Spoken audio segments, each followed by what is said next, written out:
జై శ్రీమన్నారాయణ. నేను మీ icon Australia Gattupalli Suresh Babu.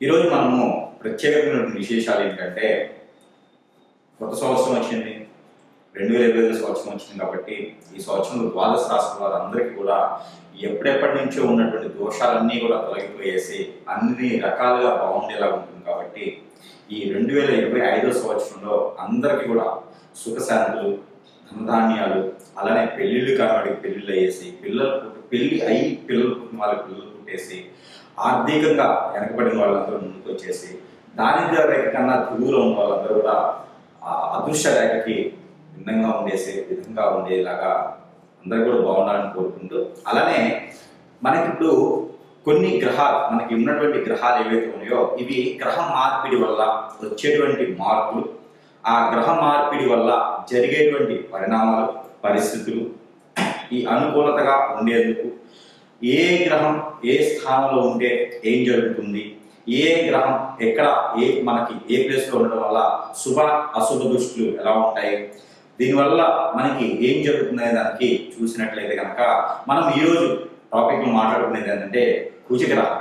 ఈ కుజగ్రహం అనేది మనకి చాలా శుభ దృష్టి ఉండడం వల్ల అశుభ దృష్టి ఉండడం వల్ల ఏం జరుగుతుంది, ఏ రాశి వారికి ఏ స్థానంలో కుజుడు ఉండటం వల్ల మంచి జరుగుతుంది, ఈ కుజగ్రహం ఎలాంటి పనులు చేస్తుంది, ఈ కుజగ్రహంతో వేరే గ్రహాలు ఏమైనా కూటమితో ఉన్నప్పుడు ఎలాంటి పనులు చేసుకోవచ్చు అనేదానికి మనం ఒకసారి వివరణ చూస్తాము.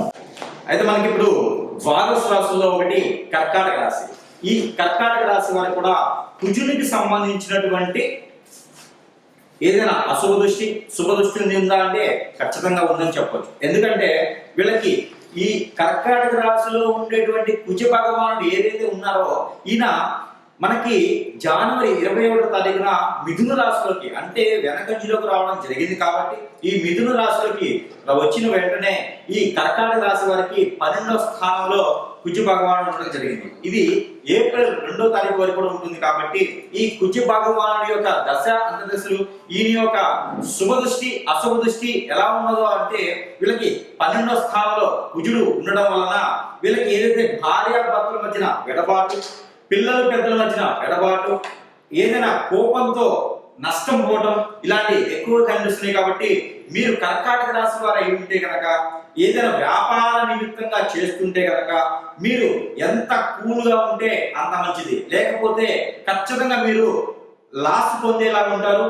పార్ట్నర్షిప్ వ్యాపారాలు అయితే ఖచ్చితంగా నష్టాలు కనిపిస్తా ఉన్నాయి. కాబట్టి ఎవరిని ఏమనే పరిస్థితులు లేకుండా మీ పని మీరు చేసుకుంటూ ఒకరి మీద నమ్మకంతో ఒకరి మీద నమ్మకం ఉంచేసి పనిచేసే విధంగా ఉండొద్దు. అలానే ఏదైనా చేస్తారనేసి ఎవరిని నమ్మే పరిస్థితుల్లో ఉండొద్దు. కర్కాటక రాశి వారు తస్మా జాగ్రత్త, దొంగలు ఉన్నారు జాగ్రత్త అనే టైప్ లో ఉంటే చాలా మంచిది. ఎందుకంటే ఎవరింట్లో వాళ్ళే దొంగలన్నట్టుగా, ఇంటి దొంగ ఈశ్వరుడు పట్టలేడు అన్నట్టుగా అలాంటి అనుభవాలు ఈ 3 మాసాల్లో ఖచ్చితంగా చవి చూస్తారు. కాబట్టి ఎందుకు అంటే ఈ 12వ స్థానంలో ఈ యొక్క కుజ భగవానుడు ఉండడం, దీని వలన ఆస్తి నష్టం, అంతస్తు నష్టం, అలానే మీకు ప్రయాణ విషయాల్లో కూడా కొంతమేర మెలకుగా ఉండాలి. మిమ్మల్ని నేను భయపెట్టాలని చెప్పట్లేదు, మెలకుగా ఉండాలి మాత్రమే చెప్తా ఉన్నా.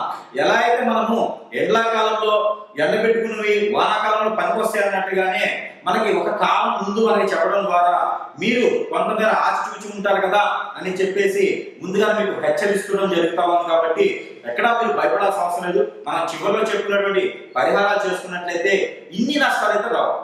ఎట్లా ఉండేదంటే ఒక పెద్ద బండరాయి తగిలే కన్నా ఒక చిన్న గులకరాయి తగిలి ఆగిపోద్ది అన్నమాట. అంటే మనం చెప్పేటువంటి పరిహారాలు చేసుకోవడం ద్వారా కూడా అందరూ మీరు ఉద్యోగులు అయ్యేలాగా ఉంటుంది. కాబట్టి ఉద్యోగులని చదువులనే కాదు అన్ని రకాలుగా కూడా ఉద్యోగులు అయ్యేదానికి ఆస్కారం ఉంటుంది. అయితే మీరు కర్కాటక రాశి వారు ఎవరైనా ఉంటే వారు విదేశాలకు ప్రయత్నించాలనుకుంటే కనుక ఖచ్చితంగా ఈ 3 మాసాలు ఆగి ఏప్రిల్ 2వ తారీఖు తర్వాత, ఏప్రిల్ 2వ తారీఖు జనవరి ఏప్రిల్ 2వ తారీఖు 2025 సంవత్సరం వరకు కూడా ఆగి ప్రయత్నం చేస్తే మంచిది. ఎందుకంటే కాంట్రాక్ట్ బేసిక్ లో జాబులు, కన్సల్టెన్సీ ద్వారా వెళ్ళేదానికి నష్టం ఉంది. కాబట్టి మీరు డబ్బు నష్టం పోకూడదు. కాబట్టి ఎవరు నమ్మే పరిస్థితి ఉంది. కాబట్టి మీరు ఈ మేర ఏదైనా విదేశాలకు వెళ్ళాలనుకున్నా కూడా ఏప్రిల్ 2వ తారీఖు 2020 సంవత్సరం వరకు ఆగడం చాలా మంచిది. ఇంకా మీకు కొన్ని రకాలైన మంచి జరగాలనుకుంటే కనుక ఈ చిన్నపాటి ప్రయత్నాలు చేయండి, చిన్నపాటి పరిహారాలు చేసుకుని అదృష్టవంతులు అయ్యేలాగా చూసుకోండి. మీ అందరూ కూడా ఈ చిన్నపాటి పరిహారం. అయితే మనకి ఈ కుజుడు మనకి ఏదైతే మనం అనుకున్నట్లుగానే కుజుడు మనకి ఇప్పుడు కర్కాటక రాశి నుంచి మిథున రాశికి వెనుకంజలో ఉన్నాడు. కాబట్టి ఈ వెనుకంజలో ఉన్నటువంటి కుజుడు వల్ల మనకి జరిగేటువంటి నష్టాలు కావచ్చు, లాభాలు కావచ్చు, ఈ కొన్ని రాశులు కొన్ని రకాలుగా ఉన్నాయి. కాబట్టి అలాగే మనకి ఈ రాశి వారు కనుక ఈ పరిహారం చేసినట్లయితే ఖచ్చితంగా ఉన్నత స్థాయికి చేరుకునేలాగా, అలానే పంట భూములు బాగుండేలాగా, అలానే ఈ రాశి వారికి అన్ని రకాలు బాగుంటుంది. కాబట్టి ఈ చిన్నపాటి పరిహారం చేసుకోవడం వలన అన్ని రాశుల వారికి బాగుంటుంది. ఏ రాశి రాశి మనం ఏంటంటే ఈ రాశి వారికి పరిహారం చేసుకోవడం ద్వారా చాలా బాగా పనిచేస్తుంది. కాబట్టి అన్ని రకాలుగా ఉన్నతులు అయ్యేదానికి బాగుంటుంది.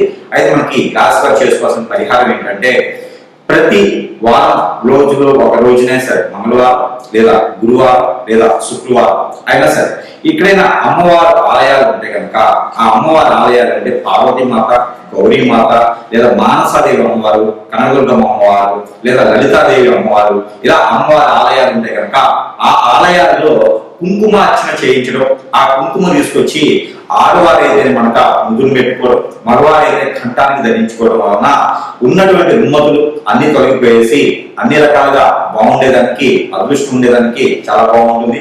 అలానే ఈ కుంకుమ అర్చన ఒకటే కాకుండా ఈ రాశి వారు మరొకటి ఏంటంటే ఎర్ర కుక్కలు ఉంటాయి బయట, బజార్ కుక్కలు అంటారు, ఎర్ర కుక్కలు మనకి రోడ్ల మీద తిరుగుతూ ఉంటాయి అన్నమాట.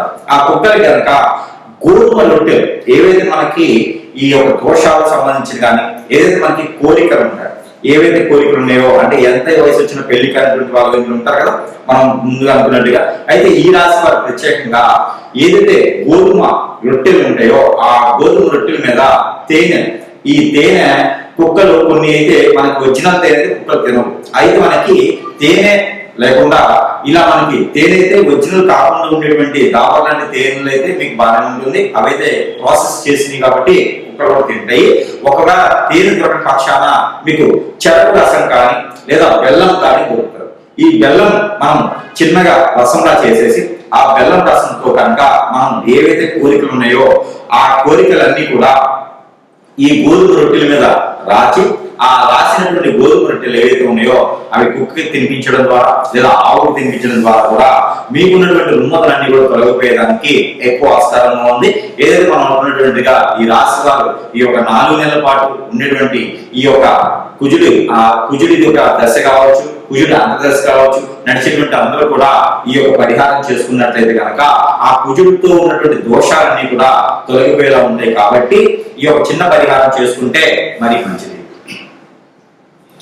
అయితే మనం చెప్పుకున్నట్టుగానే ఈ రాశి వారు కనుక ఈ చిన్న పరిహారం చేసుకోవడం ద్వారా కుజుడి దశ ఉన్నా, కుజుడి అంతర్దశ ఉన్నా, కుజ దోషం దగ్గర బాధపడుతుంటే కూడా ఈ యొక్క చిన్న పరిహారం చేసుకోవడం ద్వారా ఆ కుజుడి నుంచి వచ్చేటువంటి చెడు దృష్టి ఏదైతే ఉందో ఆ చెడు దృష్టి కూడా సుఖ దృష్టిగా మలుచుకునేందుకు అవకాశం ఉంటుంది. కాబట్టి ఖచ్చితంగా ఈ రాశి వారు ఈ యొక్క చిన్నపాటి ప్రయోగం, ఈ చిన్నపాటి పరిహారం చేసుకోవడం ద్వారా మంచి జరుగుతుంది. కాబట్టి ఈ చిన్నపాటి ప్రయోగం, ఈ చిన్నపాటి పరిహారం ఏంటంటే ఏదైతే నవగ్రహాల్లో కుజగ్రహం అని ఉంటుంది, ఈ కుజగ్రహాన్ని కనుక కందులు, ఏవైతే కందులు మనకి ఇంకా మహారాష్ట్ర కందులు అంటారు, అంటే ఎర్ర కందులు ఉంటాయి మనకి, ఎర్ర కందులు, ఎర్ర కందిపప్పు అంటారు. ఇవి దొరికినా మీరు మనం మామూలుగా తెలుగు రాష్ట్రాల్లో దొరికేటువంటి కందులు, కందిపప్పు అయినా ఏవైనా సరే ఆ కుజుడికి కనుక 1 కిలోన్నర అంటే 1 కిలో తర్వాత 1/2 కిలో 500 గ్రాములు అంటే 1500 గ్రాములు కందులు కనుక అక్కడ కుజగ్రహం మీద కనుక ఉంచడైనా, అభిషేకం చేసిన,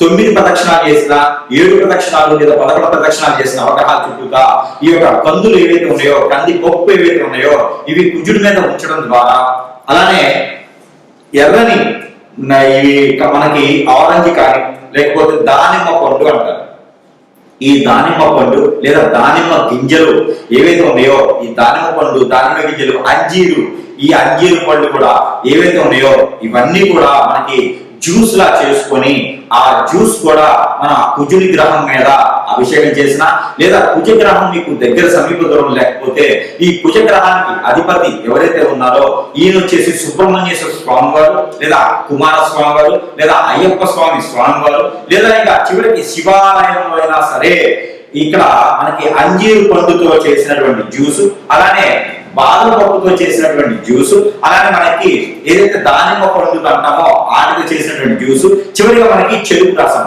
ఇవన్నీ కూడా కలగలుపుకొని మనం అభిషేక అర్చన చేయించినట్లయితే కనుక ఏదైతే మీకు సమీప దూరంలో ఉన్నటువంటి నేను చెప్పినటువంటి విగ్రహాలకి అభిషేకం చేయడం ద్వారా అన్ని రకాల ఉన్నతులు తొలగిపోయేసి విదేశ ధ్యానానికి వెళ్ళాలనుకున్నటువంటి ఎవరైతే ఉన్నారో వారు కూడా కుజ దోషంతో బాధపడుతుంటే కనుక వారు కూడా ఖచ్చితంగా ఈ యొక్క అభిషేకం చేస్తే, ఈ యొక్క పరిహారం చేసినట్లయితే కనుక అన్ని రకాల ఉన్నతులు తొలగిపోయేలా ఉంటుంది. కాబట్టి ఈ పాటి చిన్న ప్రయోగం, ఈ పాటి చిన్న ప్రయత్నం కూడా చేయండి. అలానే మనకి ఈ యొక్క రాశి వారు కనుక ఈ చిన్న వాటి పరిహారం చేసినట్లయితే కనుక మీకు అన్ని రకాల కుజుడి నుంచి వచ్చేటువంటి లోపాలు, అన్ని రకాల కుజుడి నుంచి వచ్చేటువంటి శాపాలు అన్ని కూడా మీకు పటాపంచలేలా ఉంటుంది. కాబట్టి మీలో ఈ రాశి వారికి ఎవరికైనా పెళ్లిళ్ళు కావలేదా, లేదా పెళ్లిళ్ళై పిల్లలు పుట్టలేదా, ఇవన్నీ కూడా మీకు కుజుని వల్ల వచ్చేటువంటి లోపాలే. కాబట్టి ఎలా మనకి కుజ దశ ఉంది, కుజ అర్ధదశి ఉంది, లేదా కుజుడు సమీప దూరంలో మీకు మనకి ఇప్పుడు మిథున రాశిలో ఉన్నారు. కాబట్టి ఈ మిథున రాశిలో కుజుడు అనేది, ఆ మిథున రాశి కుజ గ్రహం అనేది మీకు మంచి శుభదృష్టితో ఉంటుందన్నమాట. మిథున రాశి ఫ్రెండ్షిప్ అన్నమాట. అంటే అది ఇక్కడ మనకి మిథున రాశిలో కుజుడు ఉండటం వల్ల కూడా మంచి జరిగేదానికి ఉంది. కాబట్టి మీరు అందరూ కూడా ఈ రాశి వారు అంటే ప్రత్యేకించి ఈ చిన్నపాటి పరిహారం చేసుకోవడం ద్వారా ఆ ఒక ఏదైతే కుజు నుంచి వచ్చేటువంటి దోషాలు, ఆ శాపాలు కూడా అన్ని తొలగిపోయేలా ఉంటుంది. కాబట్టి ఈ చిన్నపాటి పరిహారం ఏదైతే మీరు కుజు నుంచి వచ్చేటువంటి పరిహారం ఇచ్చుకునేందుకు ఆవాలను ఉంటాయి, మనకి ఇంట్లో దొరుకుతా అంటే మన కిచెన్ సామాన్లు వాడుతూ ఉంటాము. ఆవాలు అని ఉంటాయి. ఈ ఆవాల్లో తెల్లవి ఉంటాయి, మనకి వాడుకునే రెగ్యులర్ వాడుకునేటువంటి బ్రౌన్ కలర్, నల్లవి, అన్ని రకాల ఆవాలు ఉంటాయి. ఈ ఆవాలు ఒక 100 గ్రాములు తీసుకోండి. ఏ ఆవాలైనా కావాలి. ఆవాలు 100 గ్రాములు, అలానే మనకి గసగసాలు 50 గ్రాములు, అలానే మనకి రాగులు అని ఉంటాయి. మనకి చిరుధాన్యాల్లో ఒక ధాన్యం రాగులు. ఈ రాగులు కూడా కుజుడికి మహా ఇష్టం.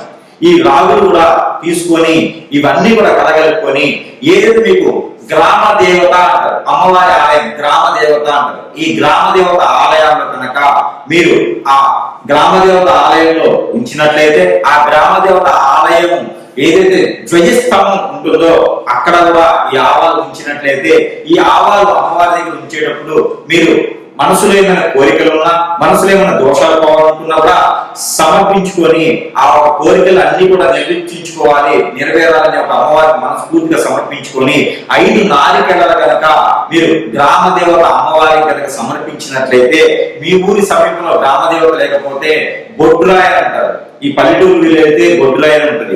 ఈ బొడ్రాయ దగ్గర ఈ యొక్క నేను చెప్పినటువంటి ఆవాలతో పాటు మీరు ఇంకా కూడా వేస్తారనుకుంటా బాదం పప్పు కూడా అక్కడ వదలవచ్చు. బాదం పప్పు కూడా అక్కడ ఆ బొడ్రాయ దగ్గర కావచ్చు, గ్రామదేవతల అమ్మవారి దగ్గర కావచ్చు, ఈ బొడ్రాయ దగ్గర పెట్టినట్టయితే మీకు మంచి జరిగేదానికి, మీరు ఉన్నటువంటి దోషాలని విముక్తి అయ్యేదానికి ఉంటుంది. కాబట్టి ఈ పాత్ర అదృష్టం అనేది అందరూ కూడా ఈ చిన్న పరిహారాలు చేసుకుని ఈ రాశి వారు అదృష్టవంతులు అయ్యేసి అందరూ కూడా పెళ్లిళ్ళు అవ్వాలి, పెళ్లిళ్ళు అయిన వారికి పిల్లలు పుట్టాలి, అందరూ కూడా ఉద్యోగులు అవ్వాలనుకుంటే కనుక ఈ కుజ దోష పరిహార నిమిత్తంగా ఈ చిన్నపాటి పరిహారాలు చేసుకుంటే మరి మంచిది. ఇంకో రోజు అభిషేకం ఏదైతే తేనె ఉంటుందో ఈ తేనెలో కనుక టమాటా రసం కలిపేసి మనం అభిషేకం చేసుకోవడం ద్వారా కూడా ఎవరికి చేయాలి అభిషేకం నవగ్రహాలు ఉన్నటువంటి కుజ గ్రహానికి, అలానే మనకి కుజ గ్రహం మీకు సమీప దూరంలో లేకపోతే కనుక ఈ టమాటా లేకుండా ఓన్లీ బాదం పప్పుకైనా మీరు అభిషేకం చేసుకోవచ్చు. అంజీరు బాదం కలిగినటువంటి అభిషేకాన్ని